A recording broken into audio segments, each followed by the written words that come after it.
घरं जाळायला लोक येणार ही कुणकुण लागली आणि मी आपले धर्मे सावकार आणि दादाराव आम्ही सगळ्यांनी डॉक्टरांची जीप घेतली आणि गाठलं की राजधानीचं गाव. आम्ही म्हटलं तिथल्या अधिकाऱ्यांना सविस्तर कल्पना द्यावी आणि तिथनं हत्यारबंद पोलिसांची तुकडी घेऊन गावी परतावं. तेवढी नुकसानी तरी टळली असती. खरं की खोटं? पण संस्थानात सगळीकडे हा गोंधळ माजलेला. सगळे अधिकारी गडबडून गेले होते. त्यात भरीसभर म्हणून राजे साहेबांनी सगळी पोलीस दलं आधीच गावोगावी पाठवून दिली होती.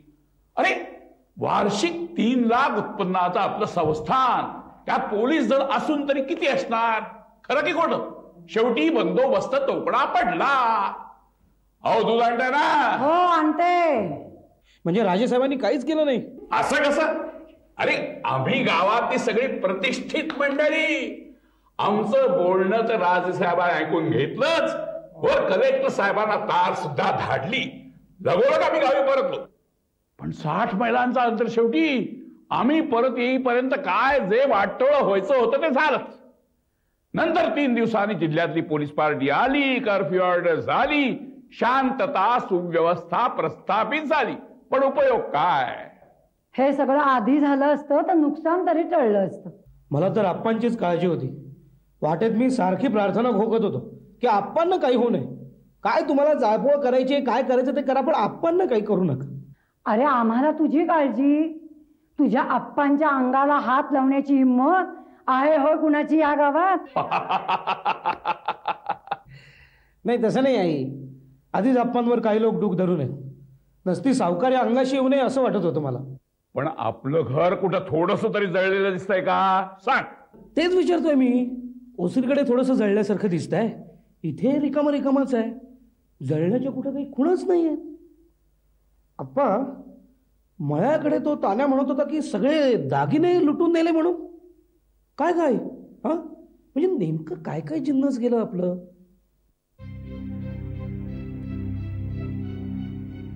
काय कोणी काही सांगतच नाही. काय आहे? लहान्या तू पळ घराकडे आणि उद्या सकाळी लवकर ये. पोरानो तुम्ही पण चला झोपायला. चला.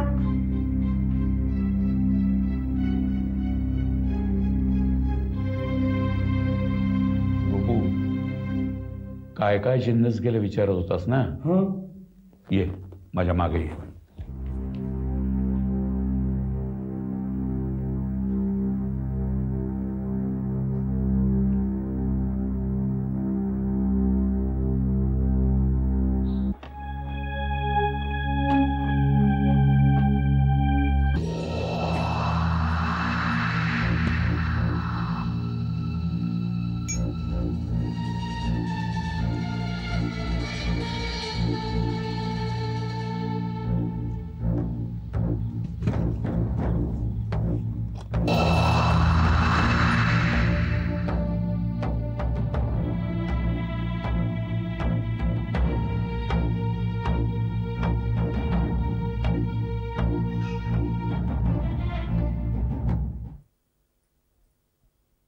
अगं ऐकलं का? गुप्त्यांकडून कंदील आणला. खरंच भली माणसं ग. पोळी भाजी दिली. अण्णा गुप्त्यांचं घर वाचलं वाटतं. अरे वाचलं म्हणजे काय? पोरं निघाली ती पेटवायला बामणाचं घर म्हणून. अरे त्या शेजारच्या काशा तांबोळ्याची म्हातारी आहे ना, तिनं सांगितलं. अरे ती बामणं नव्हत. तेव्हा कुठं पोरं माघारी फिरली. नाहीतर आज काही गुप्त्यांचं घर वाचत नव्हतं. घ्या बाबानो. घ्या भाऊजी, खाऊन घ्या. भुका लागल्या असतील ना? घे यशवंत. काय रे? आबासाहेबांनी मोटार इथून उतरवल्यावर तुम्हाला दुसरी मोटार मिळाली का रे? काय सांगू अण्णा. अरे पुण्याहून निघाल्यापासून जीवाला शांतताच नाही. 35-36 महिलांची पायपीट झाली आमची. काय सांगतोस काय? जेव बाबा जेव. बोलू नका आता. काका मी पण जीव. काय मी पण जेव? सरक की मागा. तू काय बघा तुम्ही राहिलीस, घे की त्याला बाजूला. अण्णा अरे गुप्त्यांकडे जेवलात ना तुम्ही? नाही. तू इथे गणेश ये इकडे बाळा, ये. भूक लागली ना तुला?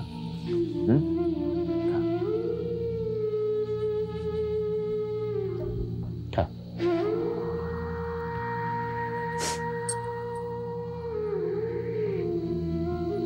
अरे यशवंता तूही खा थोडस. भूकच मेली माझी. अहो पुजारी काकू सांगत होत्या ते लोक पुन्हा येणार आहेत म्हणून. अगं येणारच. शिंदे फौजदारांना माणूस मारलाय त्यांचा. ते आल्याशिवाय राहणार आहेत परत. माणूस मारला? हो. अरे एवढा गोंधळ झाला, शेवटी पिस्तूल वाजवला फौजदारानं. तेव्हा कुठे ही माणसं पळाली, नाहीतर घर पेटलं असतं रे बाबा. अहो आता सूड घ्यायला येणार म्हणजे पूर्ण तयारीनिशीच येणार ते, हत्यारा पातारांसहित. अरे पण मी म्हणतो आता कशाला भ्यायचं? हा, गोळ्या घालणार आहेत का? घालू देत ना. एकदाची कटकट तरी जाईल. मग आपण जायचं ना सरकार वाड्यावर? कशाला? आहोत की दोघांना तिघं इथं. काही नको सरकार वाड्यावर, आपल्याच घरात झोपू म्हणजे झालं.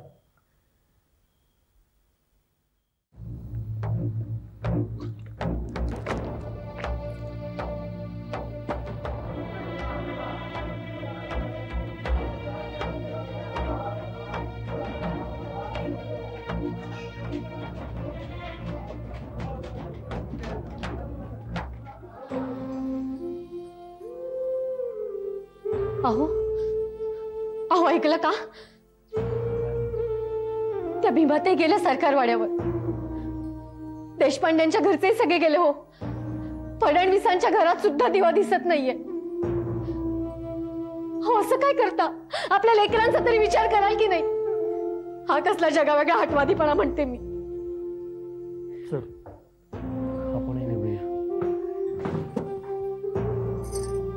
चला रे, सरकार वाड्यावर जायचंय आपल्याला. सरकारवाडा म्हणजे संस्थानी मामलेदार कचेरीच ना? हो रे, त्याच वाड्यात खाली पोलीस कचेरी आणि तुरुंगही आहे बघ. हो माहितीये ना, पण तिथे कुठे झोपणार? अरे गेले 2 दिवस त्या सरकार वाड्याच्या दुसऱ्या मजल्यावर ब्राह्मण कुटुंब झोपतायत. एकमेकांच्या सोबतीनं डोळा लागतो. चल तू कंदील घे. गणेश, वेणू उठा लवकर. चला चला बाबा निघूया. चला चल वेणू. चला ये बाबा ये. उपाशी आहे ना, झोप पण नको. उपाशी होतो. कसं दिवस येतात कसं ते का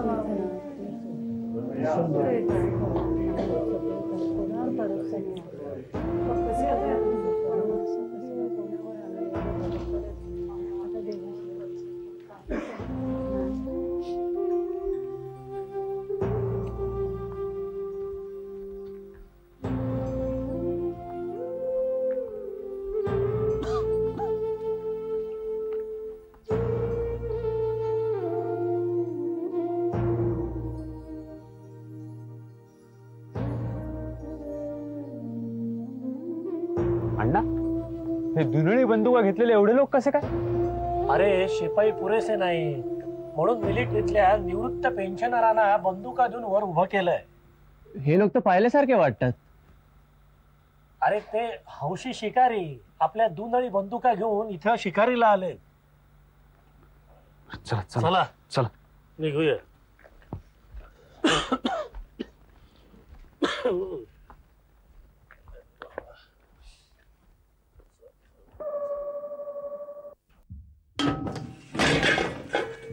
हे बाई, तुझी भांडी कुंडी सांभाळ की. मरायची वेळ आली तरी घरादाराचा आणि संसाराचा काही लोभ सुटत नाही. अगं इथं आता आम्हाला टेकायला जागा नाही आणि तू सगळं बोचकी भांडी कुंडी घेऊन इथं पसरून बसलीस. ए बाई, शहाणी समजू नकोस. हे वाचलं म्हणून मी घेऊन आले. कुठल्या तर टोनग्यांच्या हातात पडलं असतं तर काय मी घेऊन आले असते काय? हो बाई, चला उठा इथून, जागा मोकळी करा. तू आणि कोण बाबा? वकिलाची मंडळी झोपायला येणार आहे तिथं. ते काय सांगू नको. सगळ्यात आधी मी आलेली आहे. 6 वाजल्यापासून इथं येऊन बसले. बसायला काही रेल्वे स्टेशन नाही का? जाऊन सांगू मामलेदारना. असतील वकील आणि असतील श्रीमंत, तरी बरं सगळं जळलं. ए बाई, डोळे फुटले का तुझे? पाय मोडला की माझा? गर्दीत असं व्हायचंच. मग गुरावर दे की माझे पाय. काय बाप दादाची जागा आहे होय तुझी? पाय पसरून बसलीस कशाला? मग काय झालं? माझा पाय करते. बसणार तर नीट बैस.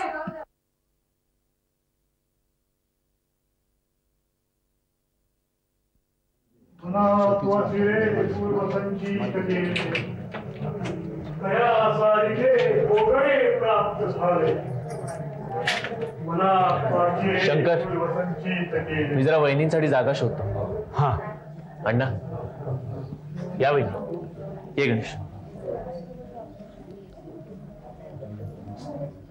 अण्णा, ते गोपूचे वडील आहेत ना रे?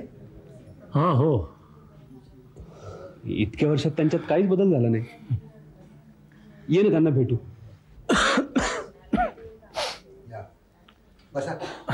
नमस्कार. बस अण्णा, मी आलोच. हा, भेटून ये. केव्हा आला? नमस्कार काका, मी शंकर कुलकर्णी. शंकर, अरे बाबा, आमचा 70,000 ऐवज गेला रे बाबा. काय करणार? गेला. फुटकं नशीब गेला रे बाबा. काय करणार? गळकं नशीब.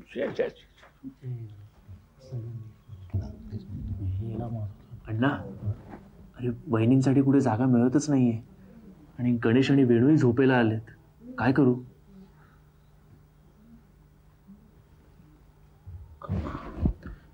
अरे तिथं गोपूची आई बसली, तिला जाऊन विचार ना.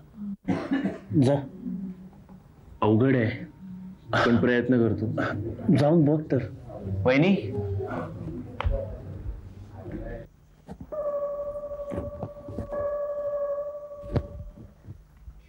मावशी नमस्कार. मी यशवंता, बाबा मास्तरांचा. ओळखलत ना? हा. माझ्या वहिनींना कुठे झोपायला जागा मिळत नाहीये. तुमच्याजवळ थोडीशी जागा मिळेल का? मी तरी कुणाकडे विनंती करणार हो? जिथे जावं तिथे अगोदर बसलेली माणसं विरोधच करतायत. थोडीशीच.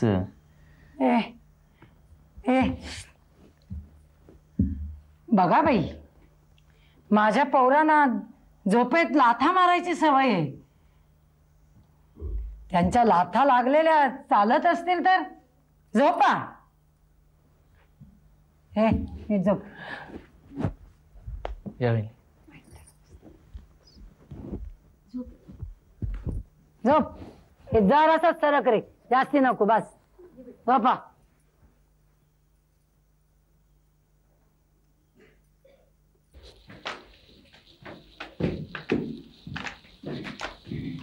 अंधाराचा फायदा घेऊन ते लोक पुन्हा नक्की चाल करणार. अर्धवट राहिलेलं काम ते काय असंच सोडून देणार आहेत? गोळीबारात मारला गेलेल्याचा बदला ते घेणार आहेत. या अशा कठीण प्रसंगातही कोणाला संसाराचा लोभ सुटलेला नाही. आपली घरं सोडून येताना कोणी ट्रंका आणल्या आहेत, कोणी पेट्या, कोणी भांड्यांनी भरलेली पोती, तर कोणी कपड्यांची बोचकी. मुलं रडतायत, बायका चिडतायत, कोणी जप करताय. प्यायला पाणी नाहीये. एखाद्या रेल्वे स्टेशनच्या फलाटावर बसावी तशी माणसं बसली आहेत. भीतीनं काळवंडलेली, रडकुंडीला आलेली, असहाय्य. एखाद्या काड्याच्या पेटीत मुंग्या भराव्यात तशी वाड्यात कोंबलेली ही 45 कुटुंब. बायका, मुलं, म्हातारे कोतारे, गरीब श्रीमंत, सज्जन दुर्जन, एका भीतीनं एकत्र गोळा झालेली, एका जातीची पण हजार प्रवृत्तींची ही माणसं. उद्ध्वस्त झालेली, पोळलेली, विस्कटलेली, हरवलेली, दुखावलेली, विजलेली, अशी ही माणसं, तशी ही माणसं.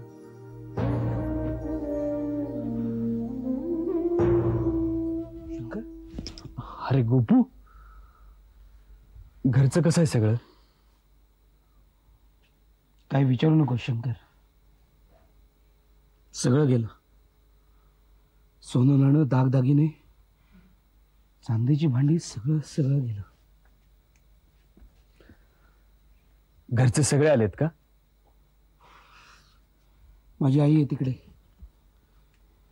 भावंड वगैरे सगळे आलेत. यशा कुठे आहे रे? अरे आत्ता इथे होता. गोपू, त्याला फार वाईट वाटलं रे, तू त्याचं घर पाहायला थांबला नाहीस ते. अरे शंकर, माझं घरही माझी वाट बघत होतं. तू चोपडीला नाही गेलस? उद्या निघणार आहे मी. कसं थांबवतो रे शंकर तुला? यशवंताला आधाराची गरज होती.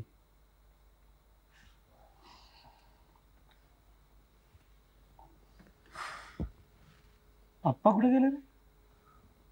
आत्ता इथे होते. मी जरा बघून येतो.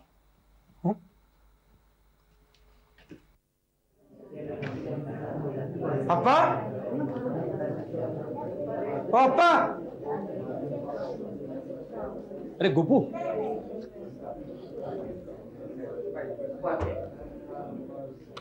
अरे यशवंता इकडे.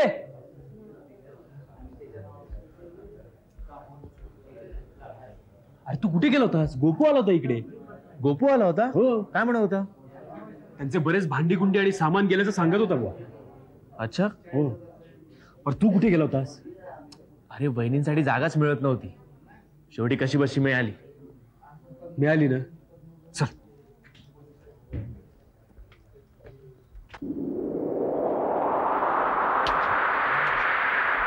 अरे तात्या, नमस्कार. नमस्कार. अरे नमस्कार नमस्कार. काय रे मुला, होतं कसं आणि झालं काय? अरे 1000 गुळाचा रवा होता, 1000 गुळाचा.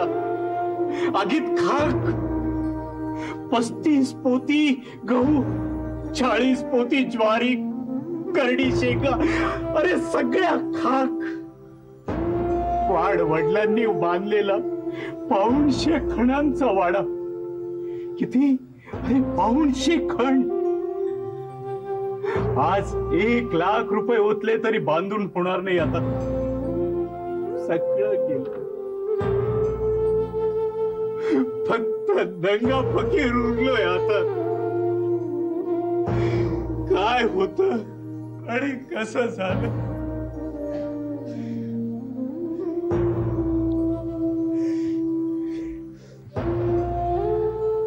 खरंच यशवंता, काय होतं आणि काय झालं? आपण केवळ पत्त्यातले राजे आहात असं आपल्या संस्थांच्या राजेसाहेबांना भर सभेत ठणकावून सांगणाऱ्या ह्या पुढाऱ्याचं तेज इतकं विझून जावं? तात्यांचं फार नुकसान झालं. अलीकडे डोक्यावर परिणाम झाल्यासारखे वागतात ते. तू कोण रे? मी प्रकाश. प्रकाश, मला ओळखलं नाही तुम्ही? हो, शेजारच्या वैद्यांच्या सतीशचा भाऊ प्रकाश. वैद्यांच्या सतीशचा भाऊ प्रकाश. हा. काय जोशी बुवा, लेख काय म्हणतोय? पत्र आले. मग काय साताऱ्याला जाणार की नाही? हे हो, आम्ही कुठलं जातो साताऱ्याला अण्णा? का हो, लेखाचं पत्र आलंय ना? पत्र आलंय हो, पण पत्रातला मजकूर वेगळाच आहे. बोलावण्याचा नाही, टाळण्याचा आहे. म्हणजे इकडं खूप दंगल झालीये, खूप लुटालूट झाले, खूप नुकसान झालंय. काळ मोठा कठीण आलाय म्हणे.